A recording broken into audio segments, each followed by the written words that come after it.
Hey,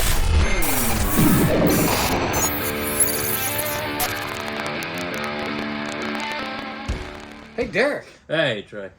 Hot damn, man. It's sunny. Freezing? It is, for Florida, it is cold. It is Sunday afternoon.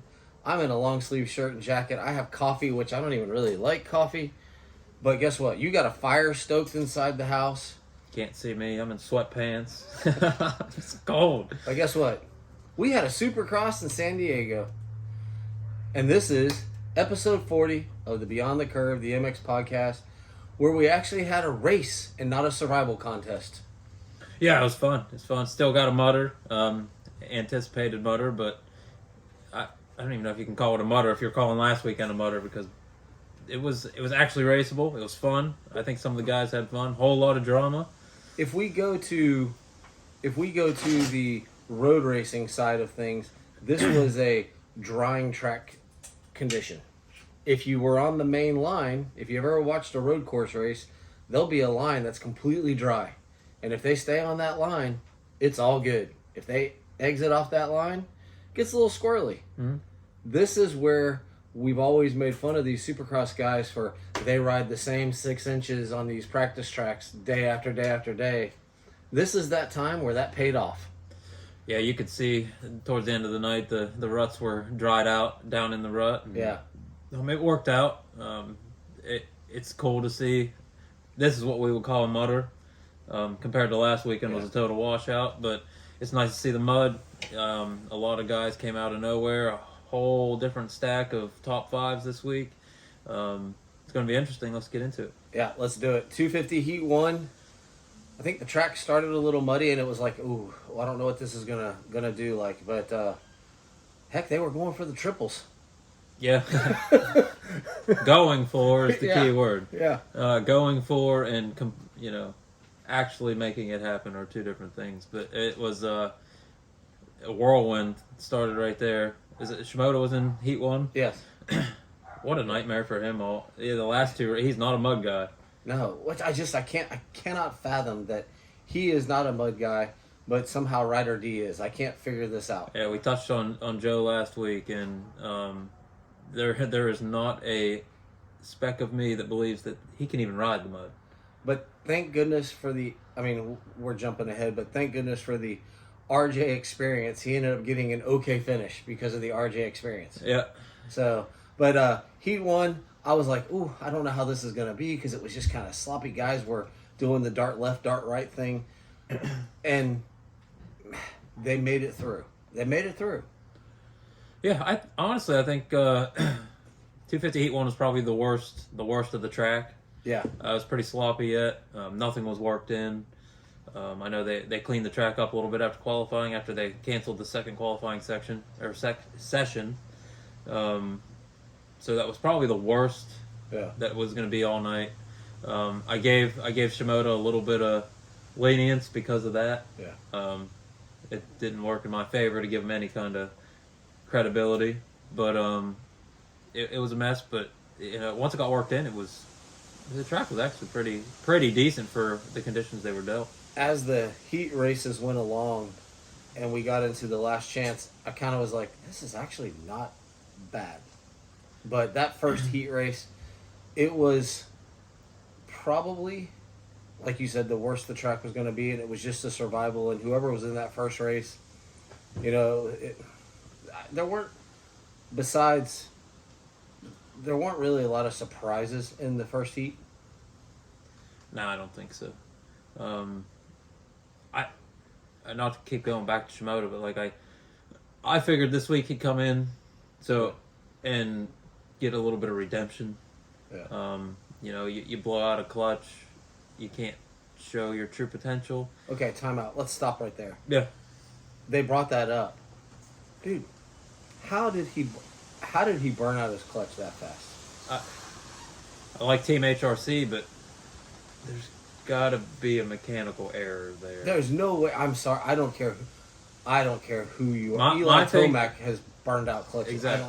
My thing is, you change the clutch after the heat at San Francisco, and then you go out and was one lap. Yeah.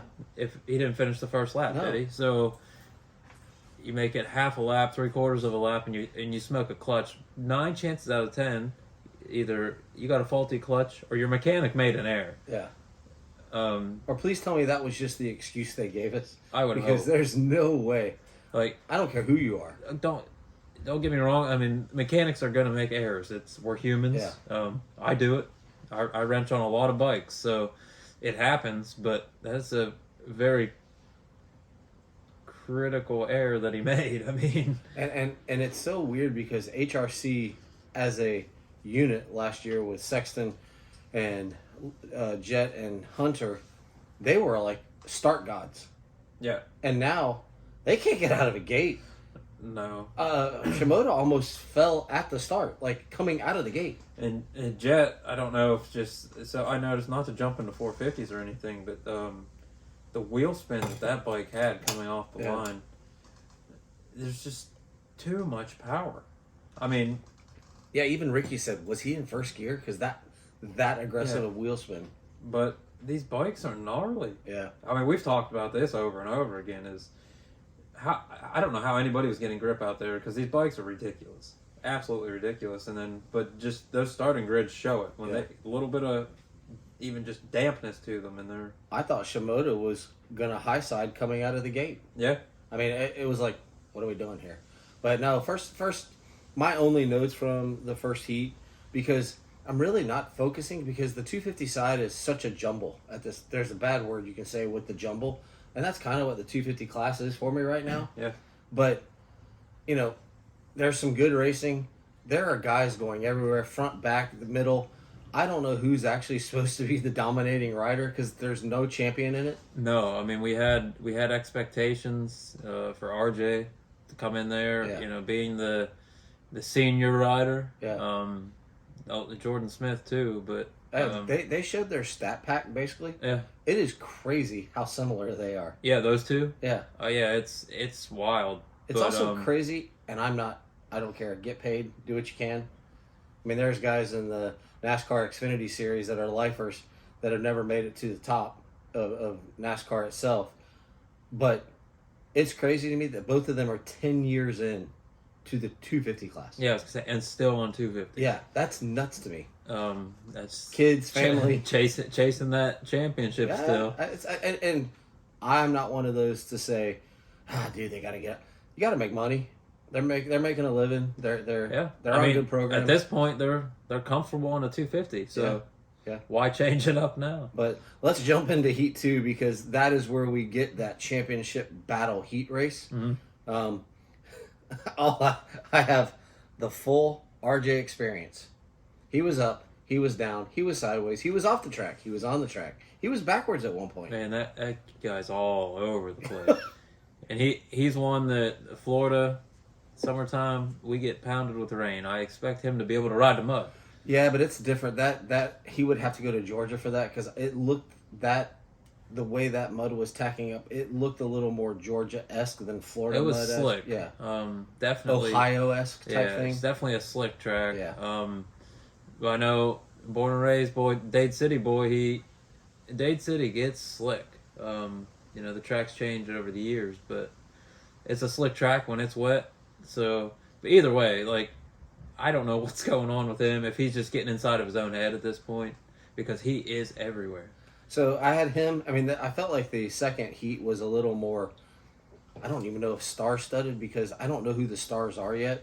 But Ryder D, who knew Ryder D was a mud rider? Bakersfield, California. He is like running in the top 4 in the heat race, and then on top of that, Marchbanks with his mud training. 2 weeks in a row, he's done mud training, and he's just flying out there. Yeah, I know. One we missed is Mitchell Oldenburg. Mm-hmm. What a... Oh, the first heat, yeah. Yeah, in Heat 1, that's going back to that. What a start for him. And then, obviously, the red flag, and he went down. Do you think that would have happened with the red flag or without the red flag? I can't tell if he was trying to slow down and screwed himself up, or I don't know. or he lost it anyway. I don't know. It looked like he was hitting that section, but it also looked like he was trying to slow down. So I couldn't wrap my head around what actually happened. And I hope all the riders that were involved in that are okay. As an older gentleman, I feel bad for Billy Lanitovich because he was landed on, and Oh yeah, and I think he's okay. But dude, you're 40 years old. It doesn't feel good to get hit. I mean, I don't want you to run over me with your Stasic, so I can only imagine what it's like coming off the finish line and getting landed on. yeah. That was probably one of the worst wrecks of the night. Yeah. It's a pretty rough one. But let's say go back to Mitchell, and it was a good ride for him. I was glad to see it. I think that he's been slowly progressing. Yeah, and I mean, we're only three deep, but if he's not racing, he's doing fencing.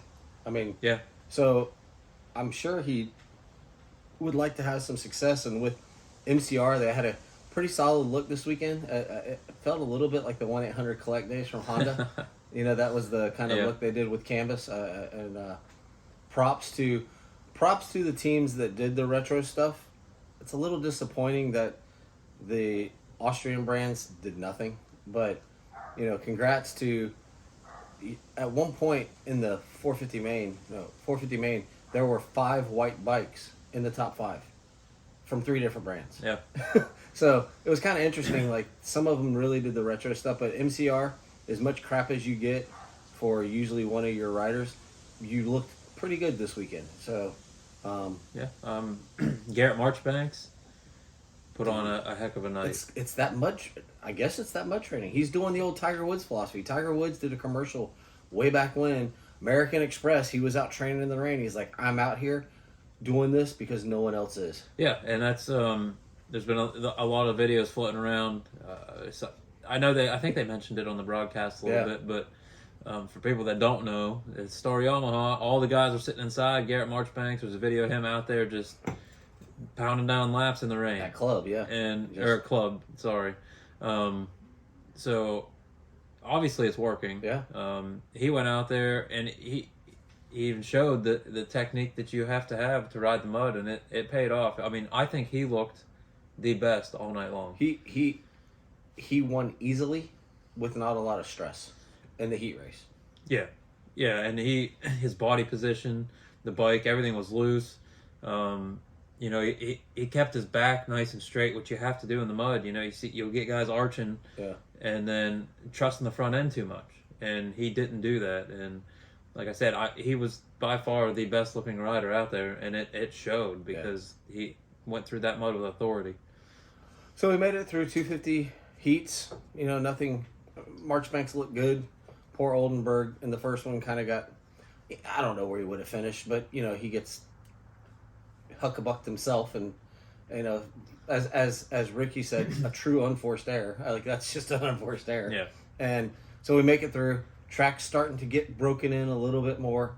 Then we go to 450 heat 1, and I was like, all right, Jet's back, because they come around the corners, and all of a sudden Eli's bopping through the whoops. Cade Clayson is trying to walk through the whoops, and here goes Jet just, hey guys, watch this. Oh my god. Barreling up the right side, and that was authority. Yeah. Like he went out and made a statement, because I seen that and my eyes got big. Yeah. And like that was probably one of the best passes and the best riding I have seen from anybody. I mean, how you got Tomac bobbling. Yeah. I think Tomac was bobbling because he was stuck with Cade. I mean, there's guys everywhere. Yeah. But for Jet to just veer off to the right and just hammer down in mid whoop section, that was wild. And then, as good as he looked, he took off. And boy, he takes some weird, because he's trying to hang on. That his arm goes through some amazing rotations, and yeah, he must do some serious training exercises, because he won't let go of that clutch. No, he is stretched. As my wife says, flexibility is important. I'm like, that's beyond flexibility. That's like the joint spun around in a circle. Contortion. Yeah. He's got to do like contortionist training. Yeah, there's like some Sumatra training because going on. you can watch his body do a barrel roll, full 360, and his arm's still in the same position, never moved. Yes, but damn it, Jet, like Feld has a lot riding on you. You gotta win these things. Yeah. But I think if we'll get a dry race next week, I hope. I don't know. We're right in the middle. I of know. the two. I'm actually ready for a dry race again. I think everybody is. But I think we'll get deeper into some other drama here in a little bit, but I think Jet's probably over the mud at this point and ready for a dry race, and I think you'll probably see him come back swinging in the dry conditions. Also in Heat 1, we had a sighting of Malcolm on a positive. Yes, he was. That boy was unreal. Like I thought he was. He caught Plessinger. Yeah, I thought he was going to take it too. And then he lost Plessinger, and then he caught him again. Yep. And I was like, I looked at my wife and I'm like, Michelle, I think. Oh, it's 2 seconds again. Oh, it's 0.6. I'm like, I can't even. I think he was the fastest. I don't think. I know he was definitely the fastest on the track. Yeah. Because the slacking off and then catching back up like that in split seconds. Yeah. I don't think it wasn't timing and scoring because you could could visually see it, see the gap. So at first I thought it was timing and scoring error. I'm like, so where is he? And then you would actually see the gap and then he'd pull it right back up, which for Malcolm's kind of strange. But I was happy. He has not had a good season, and we will dive further into him a little later, but he has not had a great start to the season. No. Actually, someone posted, I think it's just time for Husqvarna to pull their whole 450 team. Because it's not going well for Husqvarna. But, you know, that being said, they're both really good riders. It is what it is, especially these past couple weeks. But congratulations, Malcolm there was something to build on there. Yeah. I also had a note. What about Beta? I don't know sure how you're supposed to say it. The new Italian brand? Beta USA. Yeah. Yeah, they like I said last week, I expected those bikes to do well in the mud. That's kind of what they're built for in a way. You know, the off-road stuff, muddy, rough terrain. Yeah. This week I think they showed. So Benny was running as high as third at some point. And Benny is a veteran of the sport. He's got a lot of experience under his belt in all conditions, you know, all aspects of racing. And I know the bike is a building block, but I think it performed really well. Yeah, and it's a start for them. Like we said, and we're not digging.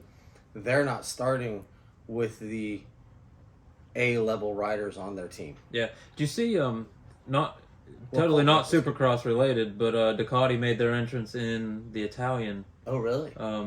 Race field, yeah. The Caroli race? I can't remember who raced it, and I can't remember the name of that series over there off the top of my head. Yeah, they all have their national series. Yeah. But they this weekend they made their debut in Italy. So did they show the bike or did they hide it? They just made the announcement that they were racing it, and then I'm hoping to see it perform. So I'm going to look into that either tonight or this week and see how it performed. But I'm anxious to see that bike too.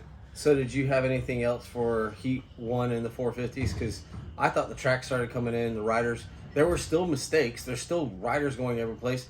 And we had, was Heat 1 where Cianciarulo, was that? I don't remember the heat. So I can't remember who was in which heat. Yeah. Obviously, we rode all day, and then we come home and we watch the race. But that was a pretty good one. Yeah. But Heat 1, the track started forming. They got the main line in. The issues arose when mainly passes. So you get outside of that main line, and that's when everything got squirrely. But it really started to form 450 Heat 1. But hey, we're getting there. We're getting through the heats and track shaping up. And they kept talking about how they really didn't think there was going to be more rain, and that by the time they could groom the track after the last chance and stuff, it was going to be good. So then we go to 450 Heat 2. Hunter and Chase, could they have gotten worse starts when they went back to look at the that was crash terrible.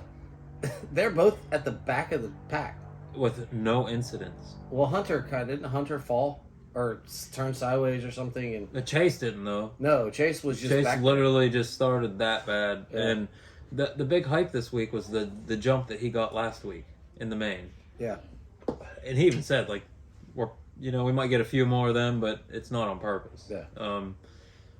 But it's total opposite. Yeah, it was not. I don't know where Hunter's going to. I think Hunter's going to be fine. I think it's going to take him a little while just because he's a thinker. I think he's more of a actual thinker than his brother. I think his brother is just so smooth and disciplined with his freedom, and Hunter's more of a contemplator. So I think it's going to take him a while. But I mean, his main was fine. But yeah, he and Chase, especially in a heat race, I don't expect them dead last. I mean, literally dead last. Yeah, but I mean, they made it up through. They made it in. They put the work in, but boy, did they create work for themselves. Yeah. Especially in a track like that. Like, you got to get out front. Yeah. And I had Prado in the heat race, still plodding along. Like, Prado is plodding, and he's making it into the main. Yeah, I think next year we're going to see him a full Supercross season. Well, you know he's coming back for one more. He's not leaving. I've heard that. He's going to do Anaheim too. Is he? He's going to do Anaheim too. I didn't hear that. I just heard he was doing another one. I didn't read, I guess, which one. Yeah, I think he's staying for Anaheim too. I assumed it was later on during a break. Yeah. Yeah. But so I had him, and he's still plodding along in the heats, and I think every bit of every minute he gets on the track, he's just going to get more and more comfortable. Yeah. It is a little bit astonishing, and maybe it's because the timing has to be so perfect. I really anticipated with bad weather that he might be a little further up, but maybe this track was technical enough that they were still jumping stuff, and that's where that, you know what, I'm not quite sure how that goes. And they were pretty skittish about jumping, though. Yeah. Levi Kitchen wasn't. No. That boy, that's one thing I didn't bring up. He will jump anything in the mud. Yeah. And he's one of the few he went out there lap one. It's like he didn't even look at the track, and he still hitting the stuff. He hucked the triple, hip humped the handlebars going over the finish line. Yeah. And it's like, all right then, dude, you go. Yeah. And he really likes that new Monster Energy Kawasaki.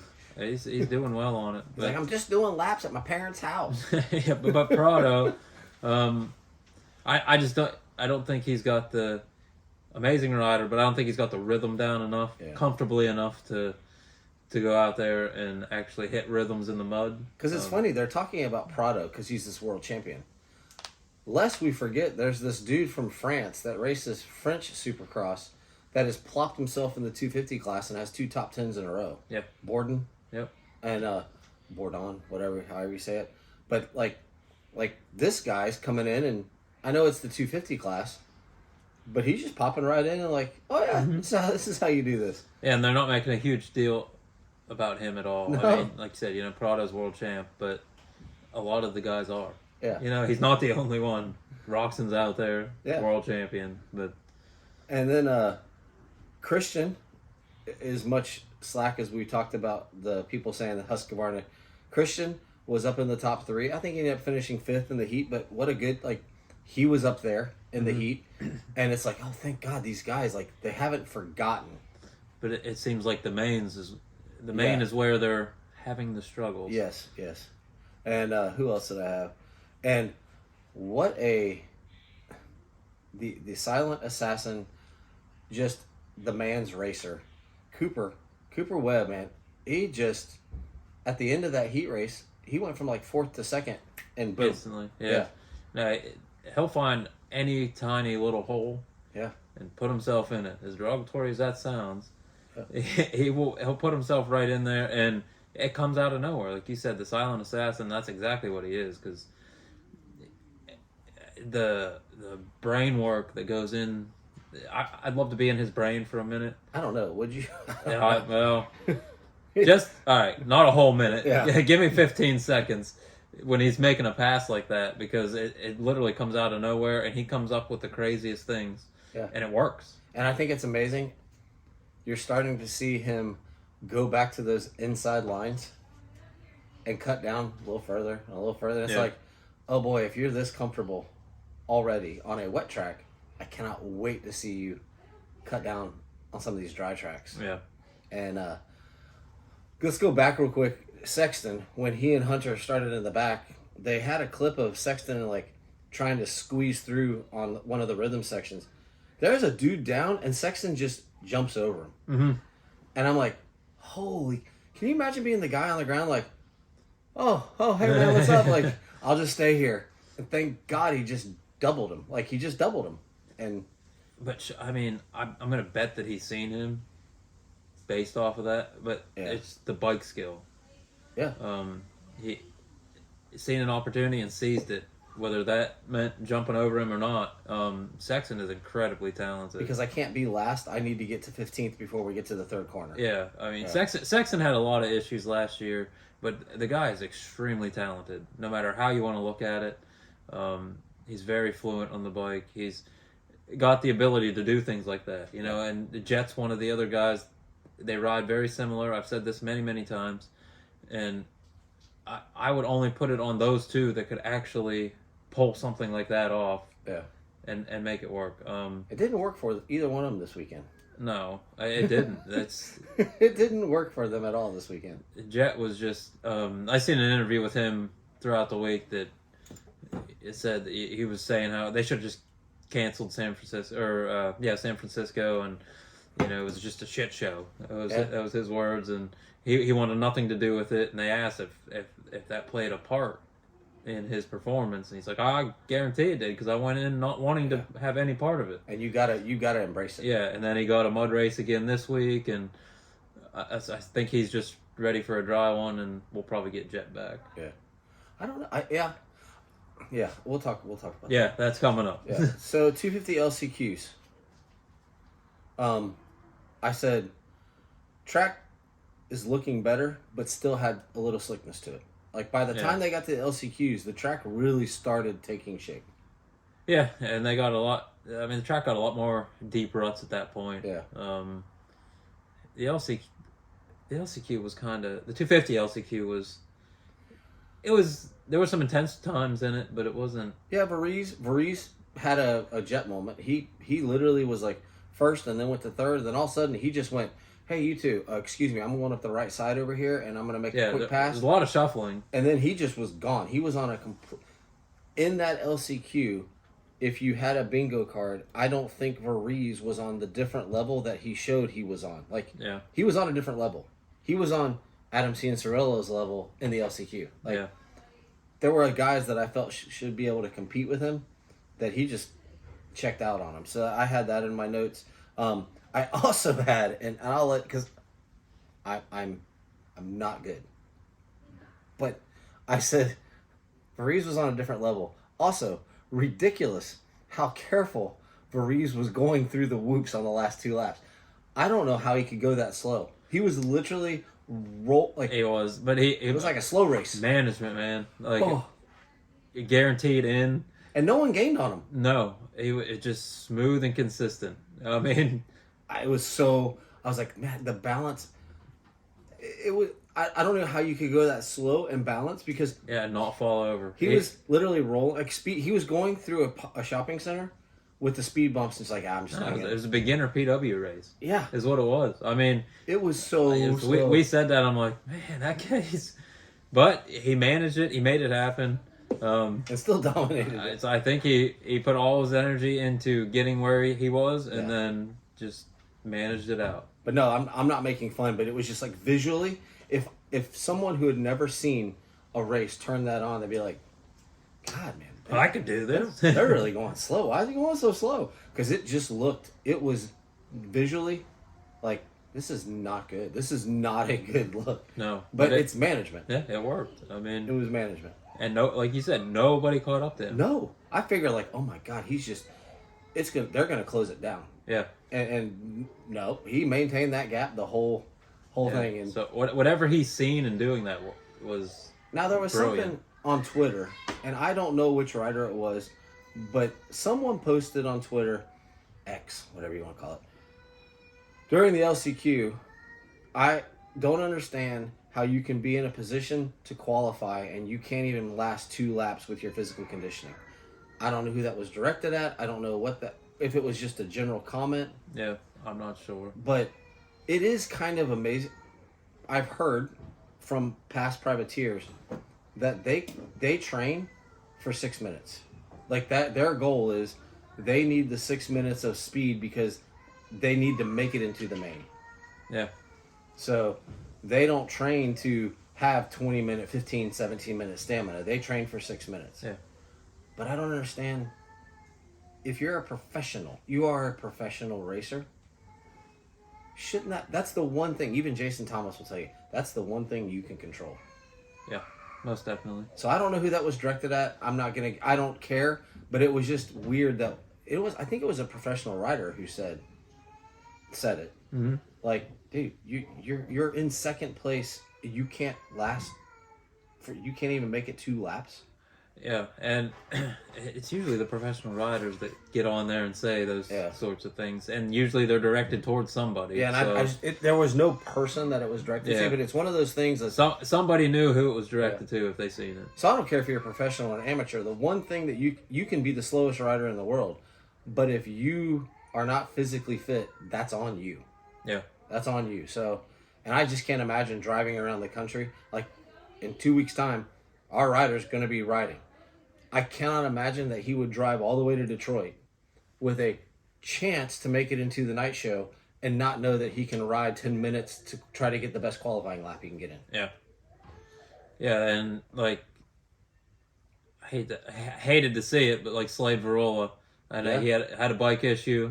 It does suck for some of those guys where they got the bike issue fixed, ready for qualifying too, and then, but yeah, I don't understand not being prepared. So, and they were saying that in Race Day Live, like, these guys surely are going to be smart enough to go out there and put the best lap time in that they can, because they might not get another one. The rain was coming down, and some of the guys didn't. They were just slacking off, and it didn't work out. It's bad luck. It's expensive, but dude, that's the one thing you can fix is your physical conditioning. Yeah. So 250 LCQ, Breeze kind of rode away with it. 450 LCQ. I mean, I guess fashion's important. I had the note, bikes are looking cleaner. The bikes weren't getting as dirty during the race. No, it was track shaped up pretty well at that point. No more rain. Yeah. It did well. It sucks seeing Cirillo in there. Yeah, but he did exactly what he was supposed to do. Yeah, he went out and did it clean. I mean, he did have quite the get off. Yeah. In the heats, so... Yeah, was that... So I heard... We didn't see it. I heard that was a Barsha and him... Barsha was involved, but I heard Barsha was the reason for it.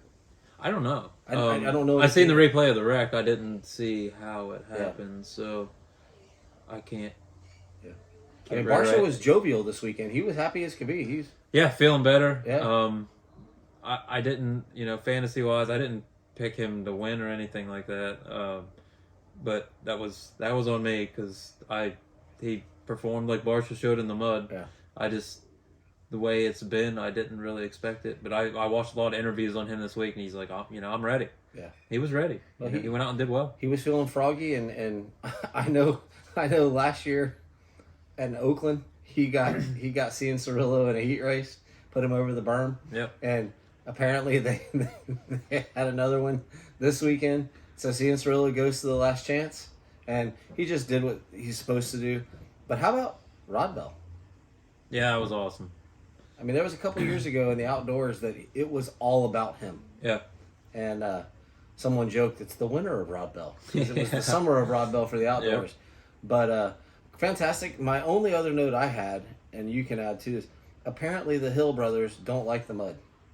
No, performance is terrible. I actually brought that up last night while we were watching them. Like, those guys just, maybe they should just stay home during that. It's not, I don't know their deal. I know they're with Tedder and they're kind of doing their, but I don't know. Josh, maybe. He's more of a free rider now and he's having fun. But Justin is good. Yeah. Josh was also very good too. But Justin is, he's ridden in those conditions before. Yeah, and he's an excellent rider. Yeah, and they're from the Pacific Northwest. He's got the background to prove it. Yeah. He's still very successful, very talented. Maybe his bike setup issues. I'm not sure, but performance was not there. No, and Chiz is not chizzing. I think Chiz is starting to embrace his testing role for HEP a little. Yeah, I know he's had some injuries and some knee stuff. It's like the light at the end of the tunnel, and the retirement cake is there. Yeah. I know he wants to make it. He's still there, but it's just he's kind of. It's not. Yeah, he's just out having fun. Yeah, So we made it through. Track shaping up. It's time to hand out the trophies. Mm-hmm. So we dive into the 250 main, and poor Phil Nicoletti. First turn, goes outside and just eats poop. After almost having his first ever podium. Yeah. After in this for decade. Yeah. And then some. He's been in the 450s. Just lost his podium by one spot. He finished out 4th last weekend. Comes in ready for redemption, and nope. Having a great heat. Had a great heat race. Yeah. He looking good. I'm like, all right. Goes outside, and all of a sudden it's like, oops. Yeah. No. And then he didn't even finish. No. It was over and done with. I don't know if that was irritation or. Well, he had climbed back up to 14th. I think I saw he had climbed up to 14th. Yeah. And then I didn't see him anymore, and I read that he has gone DNS, 4th, DNF. Yeah. He just needs to be DQ'd, and he'll have it all. Yeah. He'll have everything. Yeah, I don't know what actually happened, bike issue again or what, but yeah, it was a climbing state and then gone. Yeah. So, but I feel bad. That was my first note. What did I say here? Dang, I can't see. Hold on. Go ahead. It was a tough break for him. Yeah. But the 250 was exciting. RJ doing RJ things again. Yeah. I mean, yeah. I have that. I have something with RJ in the mud. It's like him riding on an ice skating rink. I would say walking on an ice skating rink without skates. Yeah. It's wild. I had in the 250 main, it was the white bike train. It was for a while the top 5. There was a Husqvarna, there was 2 Yamahas, there was a Honda in there because Shimoda was on a white bike too, and then I also had. What about Club MX, man? Like, Marchbanks again. I know Star is the Yamaha team, but Yamaha must be pretty pumped. Like, hey, if our guys are having a bad night, we got these other 2 guys that are kind of making. Yeah, last week we talked about Nate Thrasher not really performing and just not hitting those marks that we thought he would, and here he comes. Yeah, he did some great moves. He got up in the lead and managed it. I really thought RJ was gonna kind of, okay, I'm here, Jordan Smith, and then there's Marchbanks. Yeah. And Marchbanks just kept plodding away. I really thought Marchbanks might be able to hold on, but Thrasher was on it. I don't think there was any stopping him. No. He came out of nowhere. Yeah. If we look at the performance in the last 3 races, it's just been off. Yeah.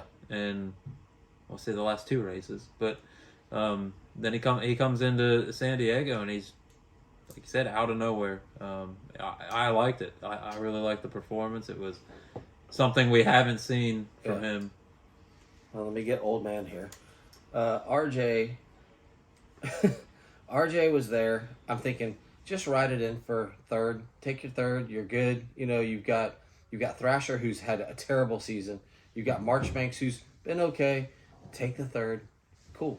And then all of a sudden, RJ, I don't know if he was trying to go for 2nd, because he was doing that dive to the inside off the jump, and he just tucked the front end and went ass over tea kettle, and that was that. And it's not the only time he's done it. No. I mean, him in the mud, I don't know if it's bike setup or what, but it's not working. It's not working. And I'm going to say for outdoors, I think he's probably going to get it figured out. He needs to get it figured out for the Supercross season, because he's the man that everybody picked. Yeah. Well, I have in my notes, he went for the dive and dove back to 6th. I mean, he lost a lot of points from 2nd to 6th. It's a lot of points. And now Jordan, the other older gentleman in the class, still has the points lead and gained points on him. So, and Shimoda was blessed with a 5th because RJ fell down. And you notice when Shimoda went down that one time and his bike's just screaming hot. Yeah. So I figure, here we go again. Yeah. I wasn't sure. I don't even remember if that was in the main or the heat, but I think that was in the heat because I can't remember, but man, I thought he was done again. I'm like, I see deja vu. yeah, it was. But yeah, he was. I mean, the bike was jet propulsion. It was jet shooting out stuff out of the bottom of it. It was like We'll just call it the jet stream. it was like a kettle. Yeah, Like it was hot kettle. There and you it go. was like, dude, what is going on? What are you doing? Yeah, the Honda's not working for him. No. It was. And the funny thing is I don't remember him riding the Kawasaki that way. No, and like that whole team's got to be getting kind of irritated with him. I bet you it's not jovial. No, because it's just like he doesn't look professional in the last two races. He doesn't. I mean, Yeah. it looks like we're at a local amateur race in the mud and Yeah, it's not, wreck after wreck after wreck. but he salvaged the fifth. I mean, yeah, he come out in the heat and he did a lot better.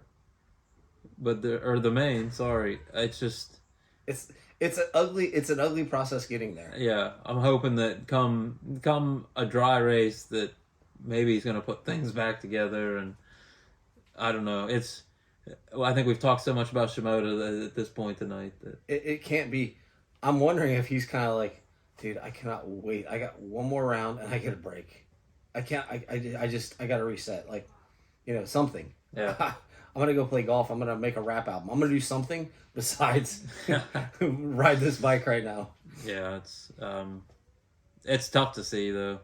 He made the switch, and I thought he was going to do really well. He did do really well at A1. Hopefully, I mean, this week we got Triple Crown, so God knows what's going to happen. But I'm still of the opinion. I don't think the 250s should be I think the Triple Crown should only be for the 450s. yes and no. It's good. It's good for the fans. I mean, it's a good fan race. Yeah, but they're making the 250s equally as important as the 450s. Now I hear these things. I'm not in the media, so I don't know. But I'm hearing there might be some large changes to the 250 class coming up. Like, we may not see the 250 class look like what we think the 250 class looks like now. Oh yeah, I haven't heard that. And I don't know what that is. I've only heard it twice, and I can't really say. But yes, the Triple Crowns. You can have two good races and a crappy one and still have a good night. So for some of these guys, that might be a blessing. Yeah, but quite a 250 race. Congratulations to the podium finishers: Nate Thrasher, March Banks, Jordan Smith extending his lead. Yeah. It's looking to be a good season for him. And Yamaha's victory ad's going to look nice with 3 of them. They got the whole podium. I guess Yamahas are the mud bikes, but congratulations to those guys. The bikes look good too. The retro bikes look good. They did a good job. Yeah, it's my only complaint about the retro stuff was how many white bikes there were. It really made things difficult. I was like, especially if you can't see numbers. Yeah. By the way, the I think we talked about this. The winning light, the green leader light. I swear to you, I can't tell you how many times I take a quick look and I'm like, who's on the Kawasaki? It looks like it flashes onto the fender. And I think it looks like a Kawasaki. It look green. Yeah. So, but congratulations, Yamaha Group Blue Crew is really putting it to it so far this year. And then we jump into the 450s. Track's probably at its best, which is backwards from how it usually is. Track's at its best, and we're gonna have a showdown. Sexton rode real good. Eli was second. Chase. Jets trying to get back into it. We're gonna have a showdown. Kenny, and guess who comes out first? Kenny. Kenny rode well though, like really well all day long. I didn't really expect anything less from him because he qualified first. He won his heat, right? Yeah, won his heat, but even. That's why I can't even remember because he literally rode so well all night long that I really didn't expect him to be in his normal position. I thought Eli won a heat, and I thought I can't remember. Oh no, AP won. Yeah, AP won. Yeah. So, but it was close. Yeah. It was close. But he rode extremely well. Qualifying, watching him in qualifying, I knew there was going to be a pretty good fighting chance for him last night. My notes started like this. Damn, Chase and Malcolm.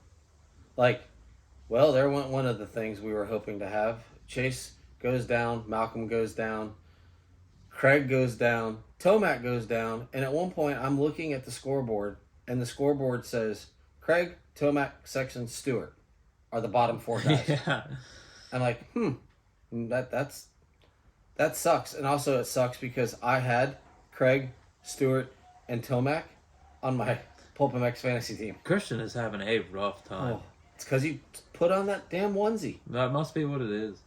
He's having a rough time this year, and I thought he would come out just blazing. You know, he was off a bike so long. His arm injury was gnarly. We seen him at Dade City quite a few times with his kids racing and in a cast or a sling or something for months and months and months on end. So it's been a rough comeback for him, and it's not really getting any better. No. But man, there was some good racing. I mean, I thought Roxon looked so good. He looked so smooth, and all of a sudden he ejected Mundo. Like he just that's what I mean. Like he looked really good all day. I expected big things out of him, and then we did that little video here where he just disappeared. Yeah, and then he had to kickstart, and it really they make a big deal out of it, and we stare at him, but it didn't really take him that long to regroup. His get back on the bike was really quick. Yeah, and he had that bike in neutral and started in seconds. Yeah, it just seems like a long time. Yeah, you're staring at it and you're like, oh, that sucks. But it's really not that long. Yeah, but they're just hyping up the whole kickstart thing. For as well as Sexton did last week and Tomac did, and all of a sudden, guess what? We have Ferrandis back in the top 6, and we have Cooper Webb back in the top 6. But Hunter was in the top 10. But the funny thing is Sexton was last. Jet was pretty far back there at one point. And if you look at the end results, if there were passing points, they did really good on the passing points because at one point it was Tomac and Sexton together again. And by the way, 3rd main in a row where we've had one of the top guys a lap down. Yeah. And like well over half the field lapped. Yeah. Mind blowing. It's crazy. Like we have not had a main this year where a championship style guy hasn't been lapped. Yeah, which it's wild. We've said from the beginning that this season was going to be one for the books, and that's something you never see. Well, I mean, we have a leader that nobody ever would have thought would be leading. Yeah. I mean, we'll get into that because he deserves all the recognition we can give him. But it's like I said, it's something you never see a championship guy lapped that didn't get hurt, didn't go out. Yeah. And just in a normal, it's not a normal style race, but and they did go down, but that still shouldn't mean they're getting lapped. No. Usually, top tier guy like that goes down, they're fully collected and back up and running in no time. But these guys are getting lapped. The funny thing to me is Michelle and I were talking about it watching when AP lapped Tomac. Tomac latched onto him, and at one point I was like, does Tomac just go ahead and because he was faster than him. I thought Tomac was going to fight back because he did not want to be a lap down. No, that's kind of what it looked like. Is he's going to take his lap back? Well, I thought he wanted it back because he wanted to go get Sexton. Yeah, and then they ended up catching Sexton because I really thought like Tomac is actually going pretty good now. Like he's right behind the leader. Yeah, and there were times I was like, dude, that 8th and 9th, I know it's only a point, but that point may come back at some point here to be important. Yeah, and I think at one point AP looked back, and I'm thinking that he thought that was Cooper Webb because you couldn't see the number plate really. So I think he did that quick look back to see who that was, and he kind of got on it a little bit harder. Yeah. He was trying to maintain, and it looked like he at that point he tried to get that gap a little bit.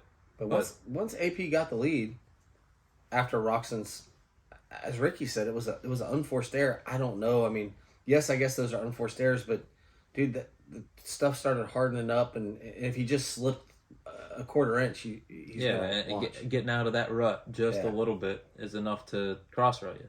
So, yes, it probably was an unforced error, but all of a sudden, AP's got a decent lead. 7 seconds at one point. Yeah. No, he was on rails. Yeah. And happy as a kite. I mean, he was out of this world excited the entire. You could tell in his riding, like I couldn't imagine what was going on underneath that helmet. Had he had a mic, it would have been intense. But the silent assassin is just what he is. Yeah, he's like a freaking ninja. He's just creeping yeah, up. he was coming up and making it happen. You know, Jet and Anderson got into each other a little bit during the race. There was a It wasn't that. That was not a big pass. no, and you know Anderson was holding him off well, like a racer should. Well, they were fourth and fifth. Well, you shouldn't let him by. No.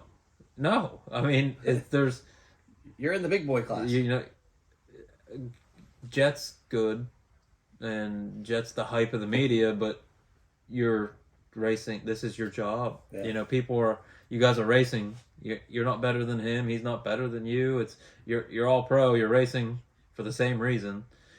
So obviously there was the confrontation at the end of the race. Don't know what it was about. I don't know. You know, there's rumors that he was mad because Anderson was holding him up.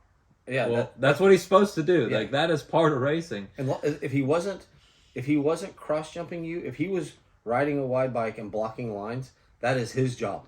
Yeah, to hold you off. And when the pass was made, like the contact wasn't No, it wasn't a big contact. like something out of this world where there should have been fist thrown and helmet grabbing, and Yeah. so I don't know if there's a deeper story behind that, but I don't know where. You know, there was because they haven't been around each other. no, so I really don't know.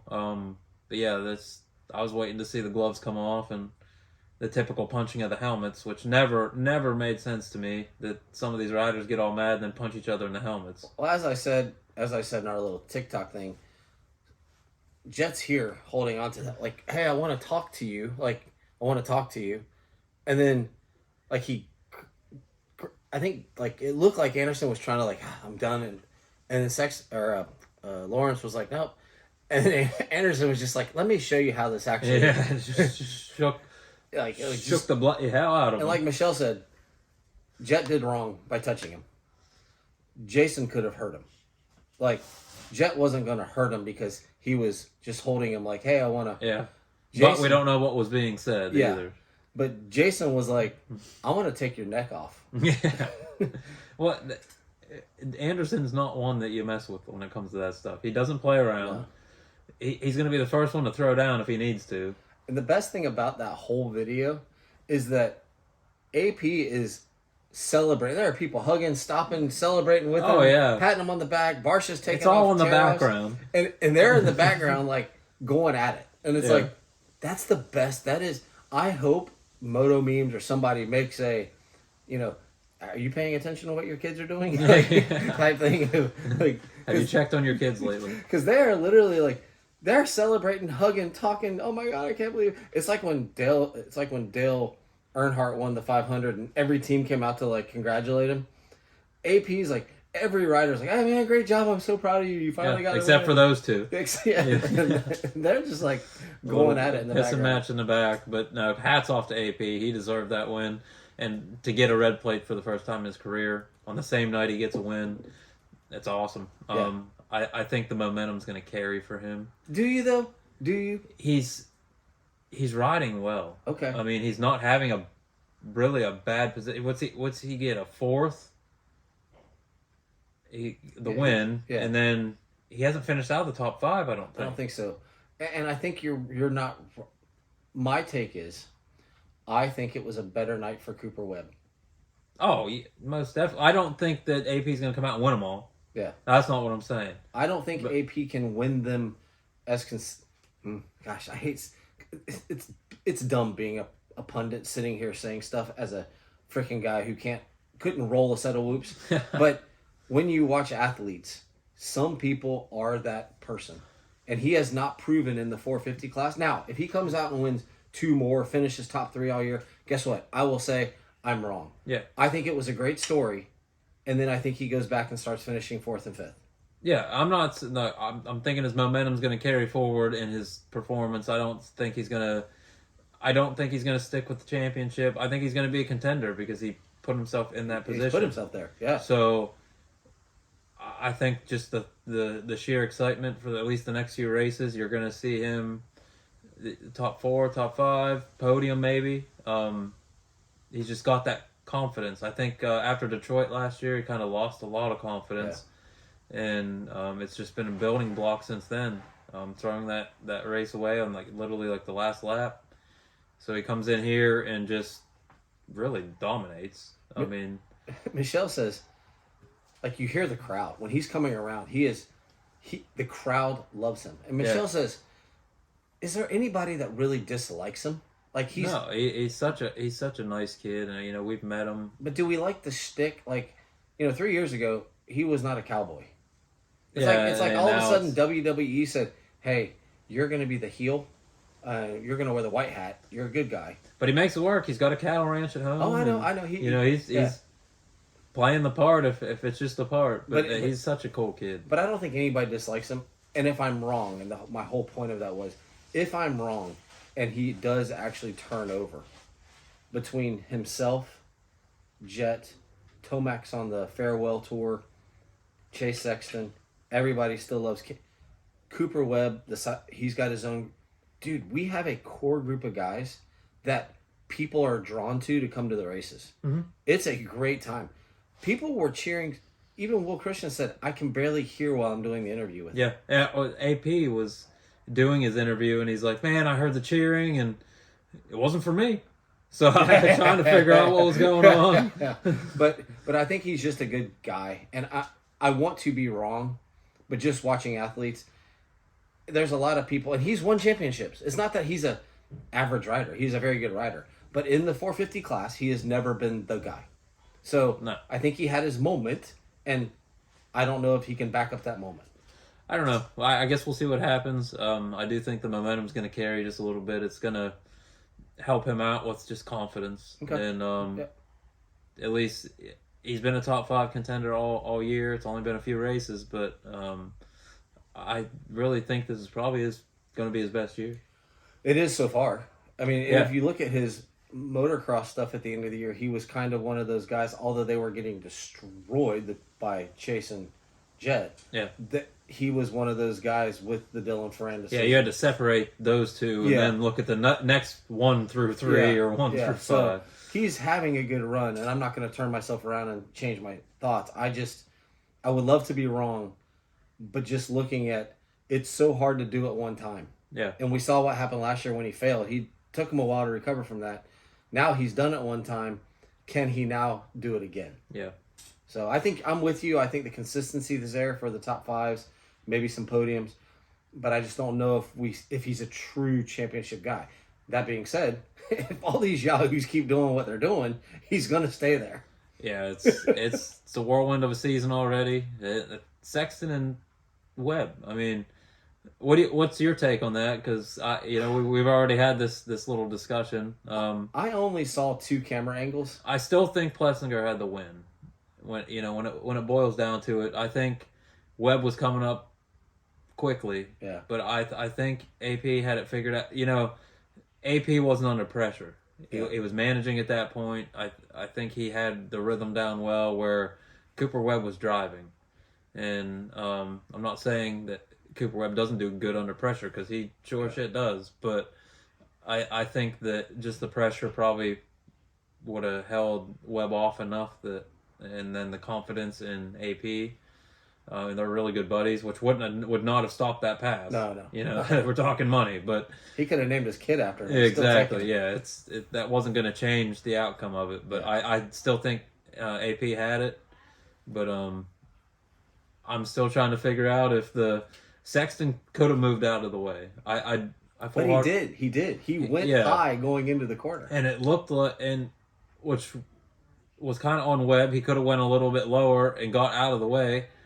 he would have been in the slippier stuff and put himself in a position, but you can kind of see where Chase almost gets cross-rutted and comes into him. Chase was on the outside. Now, could Chase have just stopped and said, "You go on, you have the race"? Yes, but I will say, trying to stop in a berm is not the easiest thing in the world. And Chase wasn't behind him and then like went into him. Chase was still ahead of him. Yeah, by a lot. And he rolled that corner. Surely he knew it was him, but still, like Chase isn't the guy that's gonna bump into you on purpose so AP can win. And I don't. And I've heard both sides. People say Chase should have just rolled out. Chase should have stopped. Chase should have done this. By the way, Chase should have wanted Cooper to win because he would have then maintained the red plate. Yeah. He's now not the red plate holder because Cooper didn't win. Yeah, there's so much speculation, and it's, to me, it wasn't on purpose. No. It was definitely a bobble on Sexton, which then you get Webb out there giving the number one back. Because let's say he bobbles and they both go down. Now he finishes 9th or 10th. Yeah. Because Tomac wasn't far behind him. So if he falls, now he loses another position. Yeah. So I think those top guys, I don't care who, until you get to Jason Anderson, no one's taking each other out. No, there's no racing like that between most of those guys, unless it's accidental or, a little bit of grudge from a previous part of the race, but there wasn't any of that. So I do think it was totally coincidental and it was an accident. It was just bad timing. Honestly, it was just bad timing. And it did not screw Webb out of the race at all. There's no way that I don't think the race would have had any other outcome than what it did. And I don't know because I just felt like Webb was on it. He was. I mean, maybe it could have been a little bit different. I don't know. Okay, but his own bobble, did that happen before he passed Sexton or after he passed Sexton? When he bobbled? I cannot remember. I think it was right after, because going into that turn, right? So they passed on the left-hander, and then they went through the section going into the right-hander. I thought it was right. Because he bobbled. That bobble is what you really need to look at. Yes, there was a problem. But as soon as he passed him, he got on his business and went on. Yeah. But whatever that bobble took momentum away. Yeah. But no, I want to believe my Pollyannistic world. I want to believe that Sexton would not have done that on purpose because he doesn't even know AP really as a teammate yet. They don't train together. No. So I don't think, and it's money out of his pocket to not be the red plate holder. Yeah, I mean they see each other on the weekends. Yeah. Type of deal. Yeah. Weekend buddies, but. It is what it is. It's over with. Happy for AP. It's going to be a great talking point this week. Yeah, he got his win. I mean, you're going to hear all kinds of it. There'll be more TikTok videos all week long. He used to sing. Do you remember when he used to get on and sing on either TikTok or Snapchat? AP. Yeah. Yeah. Not Sexton. Yeah. I was going to say, if we're talking about Sexton, I've never seen that. But no. yeah, AP, yes. Yeah. So. But no, the racing actually was fun this weekend. It was good. They're and not because AP won. I think the feel good story of the night is AP winning. Finally gets his win. But there were still lots of crashes, lots of good racing. Yeah. The battles, the drama. It was quite the TV show this weekend, and I enjoyed it. It was much more enjoyable than San Francisco. Yeah, that wasn't even fun to watch. Like it was, we all, including the riders, and not putting words in anybody's mouth, but everybody wanted that night over. And I got one more side note. I think quietly, you know who's having a really nice year? Dylan Ferrandis. Yeah, very quietly. Very quiet, kind of understated, just rolling through. Yeah, it's definitely better than the Star Racing Yamaha that he was on before. Yeah. So I think he's going to do well this year, quietly. Yeah. I mean, there's not a lot of talk about him. I don't see a win coming out of him. But I don't. It has to be probably have to be a perfect night, and then not so perfect night for some other guys. Yeah. But but he is just rolling along, consistently putting himself in good positions for the end of the race. Yeah. We'll see how it goes with him. So that was San Diego. We went north. We went south. We're going just a little bit north. I hope they get through this weather because, man, it would be nice to have a normal Supercross. I saw more comments that Supercross is supposed to be indoors. Dude, it's motorcycle racing, man. It's stadium racing, not indoor racing. Yeah, it is what it is. They played a freaking football game in a snowstorm. Yep. Like, it's okay. We can do this. It is what it is. It's part of racing. It's part of the elements. I mean, Yeah. The unknown is what motocross is. So. But I thought it was fun. I'm looking forward to Anaheim. It's going to be it's going to be a bang bang bang weekend because that Triple Crown stuff. It feels like it just kind of comes at you. Yep. So if you play fantasy, you'll know how to pick your team before the night even starts. And man, it takes two really good motos to have a good night. Yeah. And we'll see. We'll see how it goes. I'm not a huge fan of the Triple Crowns. I think that's where my traditionalists come in. I know you like them. Depends. I mean, I am excited for this one. So they do get too many of them gets a little I'm glad they only do annoying, 3. but I typically do like just the different aspect of them. Yeah. So.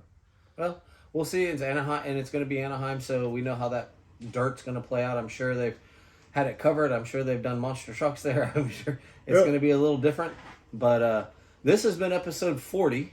We are creeping our way up to 50, and that is Derac Schaefer, DBS Custom Fabrication and Handyman Services. Oh, by the way, before we go, you've been riding. Not you. Your family's been riding. Yeah, getting some training in. Bought some new bikes. So our season's creeping up quickly.